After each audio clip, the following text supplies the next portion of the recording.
All right. Good morning. I guess I'm tired. Okay, good evening, everyone, and thank you so much for joining us tonight. And my name is Rebecca Centel, and I'm the Executive Director for Miss Wheelchair America. And tonight, I'm going to let our guest introduce herself. So take it away. Hi, I'm Autumn Green and I am Miss Wheelchair Kansas 2025. Awesome. Thank you for joining us tonight, Autumn. Let's see. So can you tell me a little bit about how you found out about Miss Wheelchair America? Yeah, so I first found out about first I found out about Miss Wheelchair Kansas very early on. I was like 9 years old when I found out about Miss Wheelchair Kansas. Oh, wow. Yeah, and it was actually at the place I was doing physical therapy after I became disabled. And then my aunt was like, "You need to do this when you get to age," because they only had the adult program. And Uh-huh. then I did another thing that was similar to Miss Wheelchair, and I met Carrie and talked to her, and she's like, "You need to do it once you turn 21." Yeah, she's awesome. Yes, and I'm like, "Wait until I graduate," and then I ended up doing it my last year of college. So yeah. Awesome. So you said what did you go to college for? I went to KU for a molecular cellular and developmental biology, and I'm planning on Wow. doing my master's in the fall. That's awesome. Thank you. Oh my goodness. So, what inspired you to become an advocate? What really inspired me, I would say, was especially in college. Like, I went to a huge public university, and I'm from like a small town, and like people already knew me, so I really had to speak up to be able to get my accessibility needs met. Right. Because I mean, I was by myself. So that really is what inspired me to be an advocate. And then, along with like just the process of being an adult and having to advocate for myself, whether it be like medical as well. So Yeah. that's mainly what inspired me, I'd say. When I was younger, I just had the benefit of everyone kind of like knowing who I was, being in a tight knit community. So, Right. yeah, I didn't really have to advocate quite as much. So a big part of Miss Wheelchair America is your platform. So can you tell us a little bit about your platform for Miss Wheelchair Kansas? Yes, so my platform is advocating for accessibility in higher education. Okay. And like I said, my advocacy journey really kind of started in college.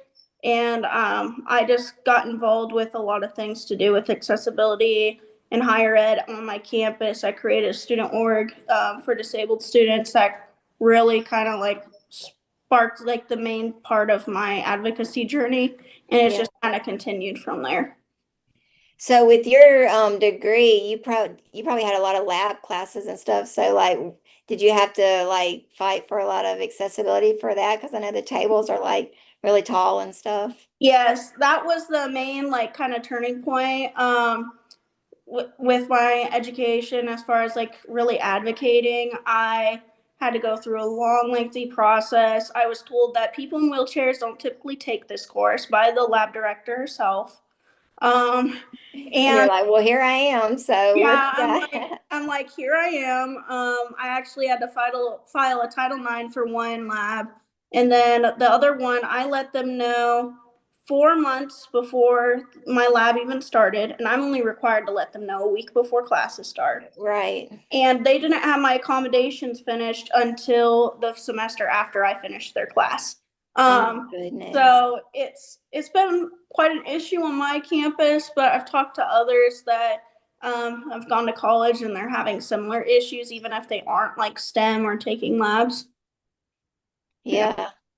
So do you feel like the things that you did will stay in place? Oh yeah, so for like my organic chemistry lab, like it's a permanent like set in place ADA fume hood, and then Yeah. the other lab it's a biosafety hood and like a table that can be lowered and it has a controller and that's like permanently in that lab. That's so good. Yeah, I'm so proud of you for getting that thank done. you. Look at you. Yeah, another thing that was pretty major that I worked on even before the title and worked on after was trying to make campus more accessible to get to campus in a more timely manner. And Yeah.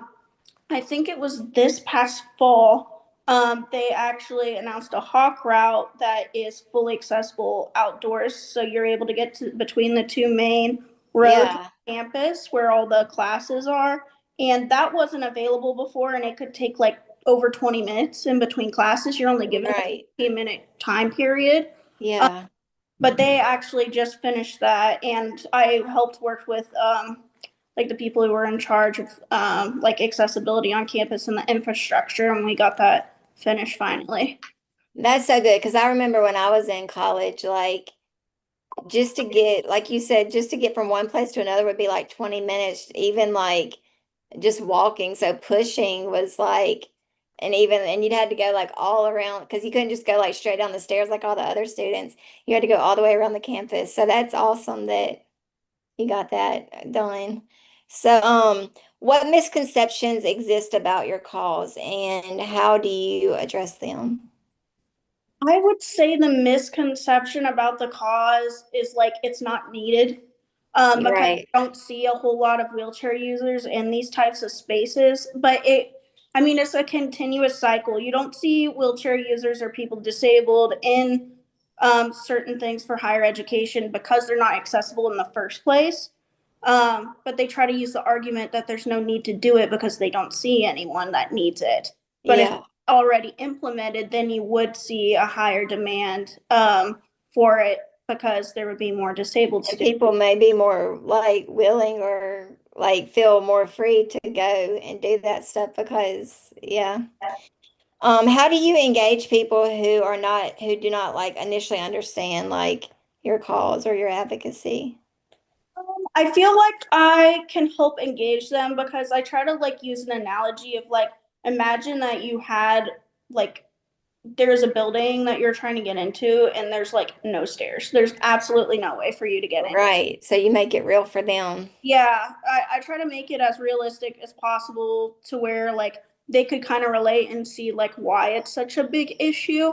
Hmm. And also like a lot of the wheelchair accessible ways are like back alleys and stuff. Like it's not even safe. Like if there's an Right. outage or something. Or the sidewalk will be like that narrow, and especially if you have like a power chair, is or the trash cans will be like out in the back, and yeah.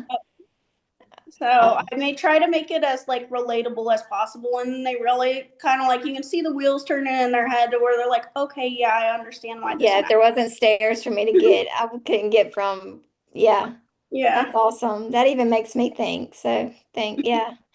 So what have you learned about yourself through this journey of advocacy and all that?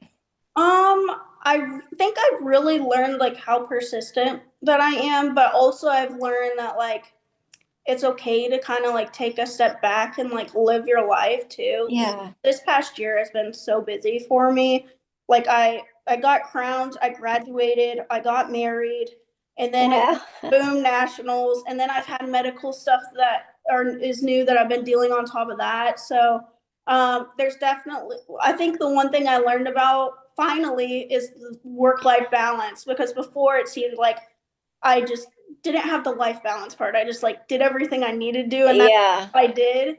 Yeah. It can really burn you out, and it puts a damper on both your mental and physical health. So I feel like over my reign and stuff that I really figured out like what is actually good work life balance. Yeah. That's awesome. That is hard to do. So hold on. Let's see. What responsibility do advocates have when representing the title of their state or Miss Wheelchair America or any title that they may have? I mean, you have a really big responsibility because you're the one who is basically the face of your state trying to advocate for all disabilities within your state. So, Yeah. I mean, obviously, you want to have like a good image. You want to talk to people that have other disabilities because you're not going to be able to represent someone very well if you know nothing about, say, someone who is visually impaired. You Right, right. need to be able to hear those other voices in the disability community and actually listen and understand to be able to amplify them. So I feel like that's a really huge responsibility. And then just like not providing misconceptions about things and being Yeah. authentic. Yeah. You're representing the 70 million Americans, not just the Americans with physical disabilities. So, Yeah, exactly. yeah. Awesome. So I know in 2 months you will pass your crown down to someone new. So what are your long-term goals as an advocate when you're no longer quote unquote Miss Wheelchair Kansas? You'll always be Miss Wheelchair Kansas 2025, but when you don't have the current title anymore. Yeah, so I mean, I kind of touched on this before. I was advocating before I even was crowned. I plan to far after. I mean, with my current aspirations to get my master's, I mean, I'll be in the college scene still, and then I plan to be a professor as well. So I plan Awesome. on being in higher education for a career as well. So it's something that will continue to be a part of my life for advocating for accessibility, Yeah. not just from a student perspective, but also for like faculty or professors. Yeah.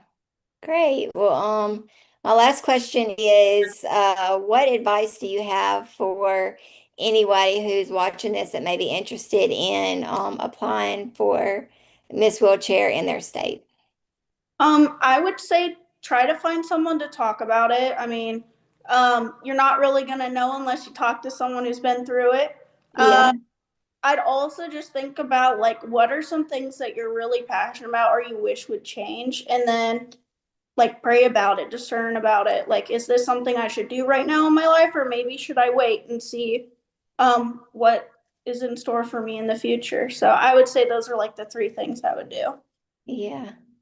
Well, I'm going to see if we have any questions or anything in the chat.